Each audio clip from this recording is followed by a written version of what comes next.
Welcome back to the Field of 68 After Dark, presented by Bet Rivers. We are on Sirius XM ESPN Radio, Channel 84. Jeff Goodman here with Sean Miller, with Archie Miller.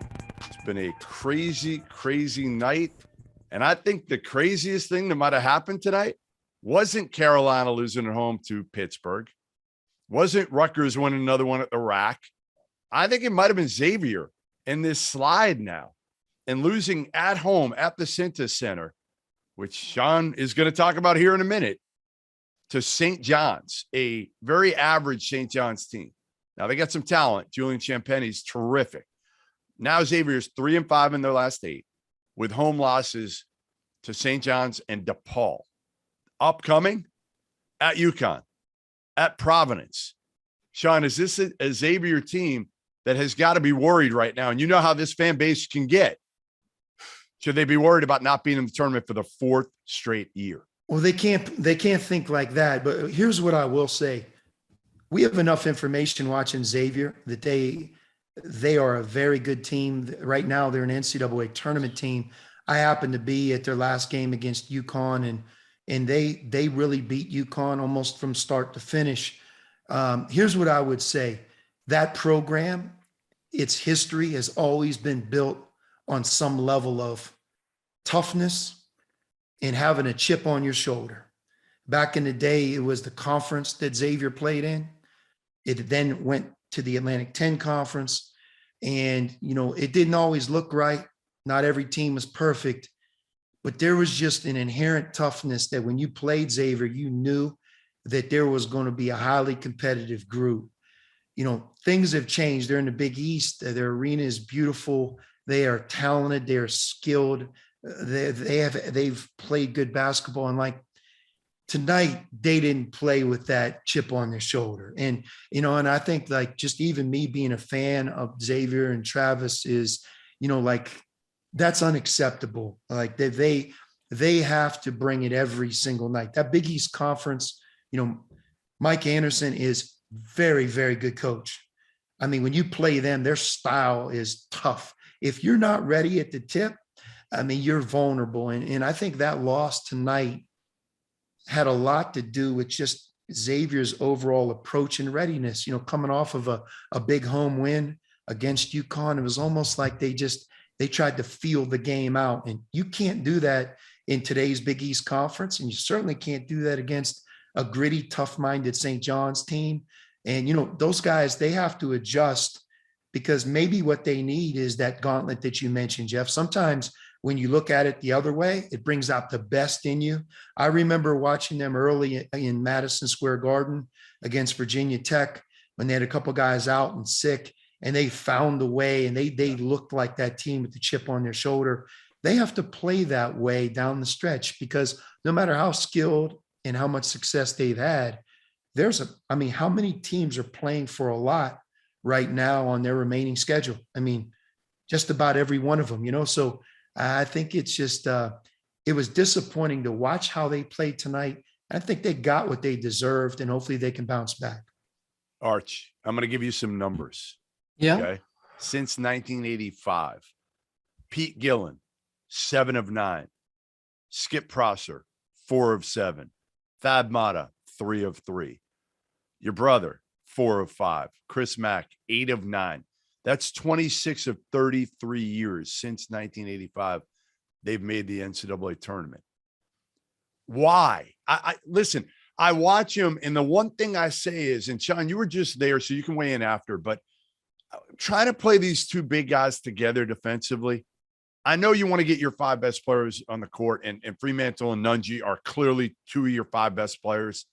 But I just feel like the game has passed that by defensively.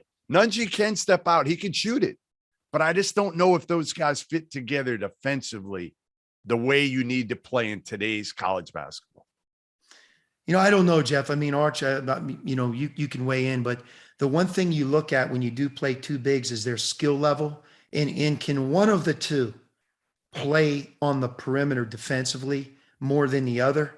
So you're covered there. And I think that, look, they've gotten to where before today's game, they were a no-brainer. I mean, some people had them as high as a 5 seed in the tournament. So I think you have your answer to the question. A lot of it work? came without Fremantle, Sean. A lot of those wins came without Fremantle. No, That's you're all right. I'll say.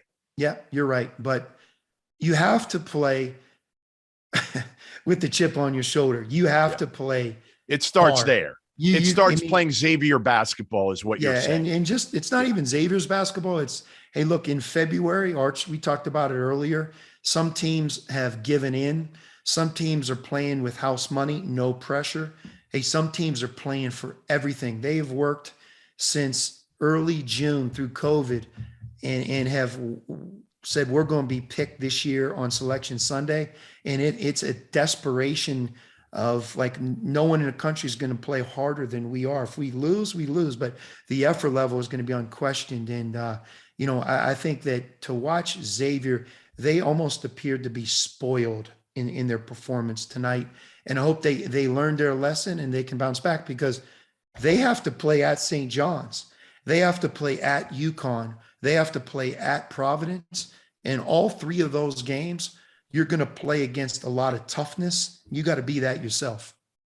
Arch, you don't have to be nearly as diplomatic as Sean does when talking about Xavier. Tell me. Yeah, I mean, tell me a little. Are you worried that they don't get in with their remaining schedule? I'm not worried that they're not going to get in. I mean, at the end of the day, if you look at their remaining schedule with how they're defending right now, they're going to be favored in one of their remaining 5 games. It's not good. But you win one of those, the next thing you know, it changes. But Xavier's downfall here in February and why they've been a little bit inconsistent is whether their offense dictates their defense or it's just their defense, but the defense is plummeting. They gave up 90 points at home tonight to St. John's. And I think at the end of the day, even though they didn't have Nate Johnson tonight, who's a big, big part of what they do, defensively in the Cintas Center, I've been in that game myself.